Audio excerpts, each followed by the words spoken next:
We are jumping straight into a really fascinating paper today. It tackles one of the biggest and, frankly, most frustrating problems with LLMs right now. Oh, yeah. Their total inability to properly use these massive context windows we've built for them. Right. The paper is called Let's Not Just Put Things in Context, Test Time Training for Long-Context LLMs by Bansal and a team of authors. And they just get right to it.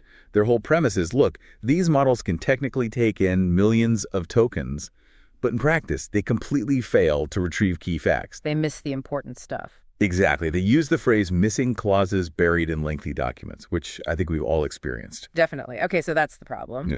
But their diagnosis is what's really cool. They say it's not just a training issue. It's a fundamental architectural flaw they call score dilution. And that is the absolute core of this paper. Score dilution. It happens right inside the self-attention mechanism.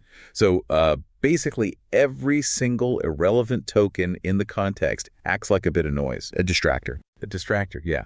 And as that context length, the t-value grows and grows, all that noise just inflates the denominator in the softmax calculation. And the signal gets washed out. It vanishes.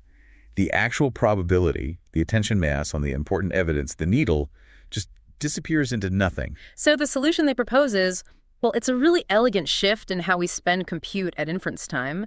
Instead of generating thousands of thinking tokens with that same broken attention. They propose something called Query-Only Test Time Training, or qTTT. qTTT. It's a really frugal adaptation. It performs these tiny gradient updates during inference, but, and this is the key part, only on the query projection matrices. So it's adapting the model's retrieval mechanism to that specific document it's looking at right then and there. Exactly. And the payoff is huge. We're not talking small gains. They got, what, 12.6% and 14.1% point improvements on average for the Qwen 3.4b model. Wow. Yeah, across LongBench-v2 and ZeroScrolls. It just consistently beats the traditional FLOP match strategies. So the big idea is that adapting the model is a way better use of compute than just generating more text with a static model. That's the takeaway. That really sets the stage perfectly. I mean, we all have these huge ambitions, right? We want to feed in an entire scientific corpus or a huge multi-file code base. Synthesize books, reason over legal documents. But the reality is always this lost in the middle problem. The model just gives up. So why do our current scaling methods, like chain of thought, fail so badly here? Because fundamentally they're trying to solve the wrong problem. You look at chain of thought or even something like best of in decoding. Right. They all scale performance by just generating more output. They're adding more tokens to the KV cache, but they're using the exact same static attention mechanism that was already failing. So you're just adding more work for a system that's already bottlenecked. Precisely. The paper shows it so clearly in their synthetic tests. Yeah. These methods give you a little boost at shorter contexts, but they hit a wall. They just saturate and give you zero benefit when you get to really long context. Okay, so let's get into the math of that bottleneck, this idea of score dilution. Right. So imagine your model has found the right answer, the needle. But it's surrounded by, say, a million other plausible sounding but wrong tokens. The distractors. Yep. And these distractors can have what the paper calls near-tie logits. Their raw attention scores are really, really close to the target score. And then you have to run all of those scores through the softmax function to turn them into probabilities. And the denominator just explodes. It sums up the exponent of every logit. So if you have thousands or millions of these near-tie distractors, the probability on your actual target gets pushed down towards zero. It doesn't even matter how good the original score was. Not at all. The sheer volume of other tokens just dilutes the signal. That feels almost like a mathematical certainty for any system built on this kind of attention. It is. And the authors formalize this. They actually prove that to guarantee a fixed, reliable probability on your target, say you want to be 99% sure, the margin between the target's logit and all the distractors has to scale logarithmically with the context length. Omega log t. Exactly, omega log t. Wow. So the gap between the right answer and all the noise has to get bigger, and not just linearly as the haystack grows. And a fixed pre-trained model just can't do that. Its weights can't magically create that ever-growing margin. And they proved this with some clever experiments, right? Yeah, they designed these controlled tests to really isolate the failure mode. One was bug localization in a code base. They'd fix the needle in one place and just increase the number of surrounding lines of code. The haystack. The haystack. And another was finding an error in a long transaction log. Same idea, fix the anomaly and just increase the number of transactions. And I'm guessing the results were exactly what the theory predicted. A perfect match. In context, accuracy just plummeted as the context grew, and you could literally see on the graphs where adding thinking tokens just stopped helping at all. The attention mechanism was already broken before it even started generating the output. Okay, so if just generating more output is a dead end because of score dilution, the alternative has to be adapting the model itself, which brings us back to test time training. Right, TTT. But full TTT, updating all the parameters, I mean, that's just famously impossible from a compute perspective, right? Especially with these huge contexts. Oh, it's a total non-starter. They do the math in the paper. A single full TTT step on a context of, say, 100,000 tokens. That's the FLOP equivalent of generating about 120,000 new tokens. That's massive. It is. But the real killer isn't even the FLOPs. It's the KV cache. If you update the key or value projection weights, you just invalidated your entire cache. Ah, so you have to recompute the whole thing. The entire long context. Yeah. A full forward and backward pass for every single gradient step. The memory and compute costs are just astronomical. So the real genius here was figuring out how to adapt the model without invalidating that precious KV cache. That's qTTT. That's the cache preserving technique. It's algorithm 1 in the paper, and it's beautifully simple. It's a two-phase process. Phase 1, do one single expensive forward pass. You compute, and then you freeze the key value tensors, K and V. That initial prefill is slow, but you only do it once. Okay, so K and V are locked in. Then you start adapting. You spend your compute budget on, say, qTTT steps of gradient descent, but you only update the query projection weight. You do it on small chunks, not the whole thing. Right, on these small, randomly sampled spans of tokens, we can call them K.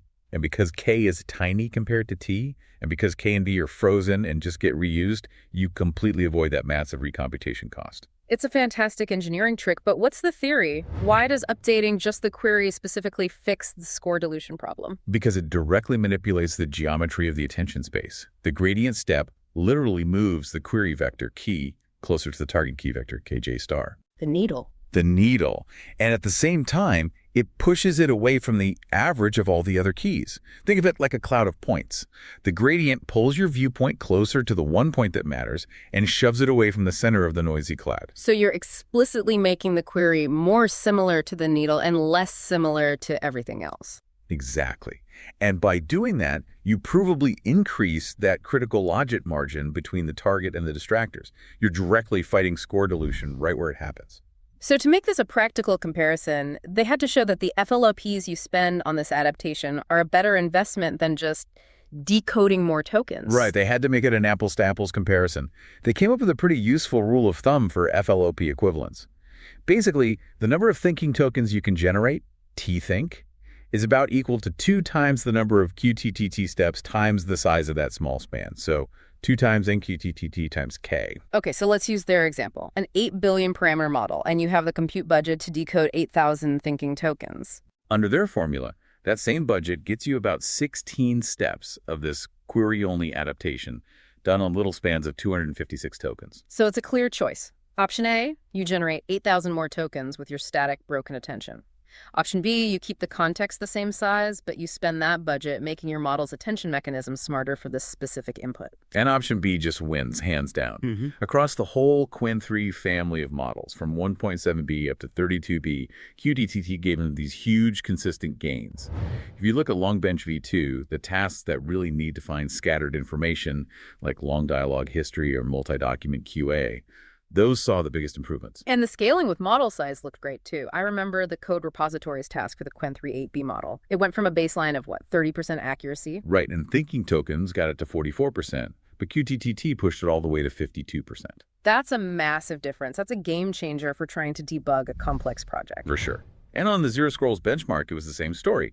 qTTT really dominated on the hard retrieval tasks, things like multi-hop reasoning. But interestingly, they pointed out that the improvements were smaller on pure summarization tasks. Which makes perfect sense, and it actually validates their whole theory. How so? Because qTTT is fixing the retrieval bottleneck. It's helping the model find the evidence.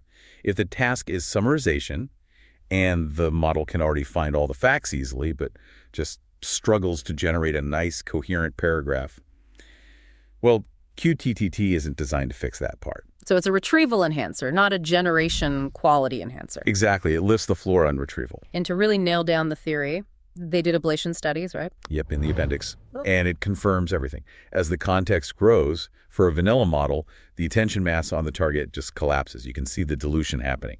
But with qTTT, that attention mass is preserved much, much better across all context lengths. It's actively holding that margin open. And from a practical deployment side, you don't take a huge latency hit. Right, because for these really long sequences, that initial KV cache prefill, what they call TICL, that's already the biggest part of your execution time. The qTTT steps are, in comparison, pretty fast because of the cache preserving design.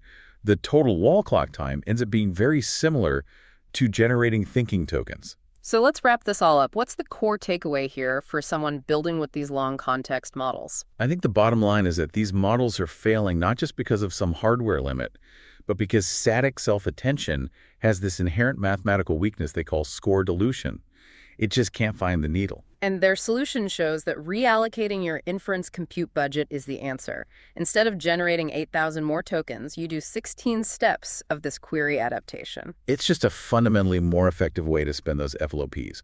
You're addressing the architectural problem head-on without needing to retrain the whole model. It also opens up some really interesting new engineering questions. For sure.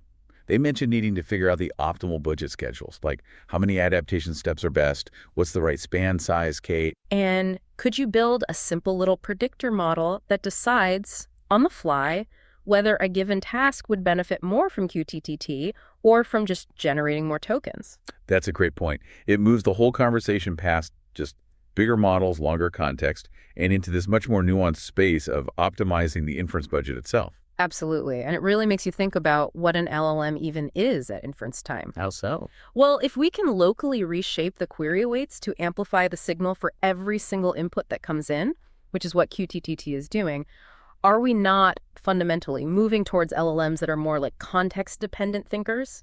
Models that are actually sculpting their own retrieval ability for the task at hand instead of just being these static knowledge bases that are trying to make a prediction with a fixed set of weights?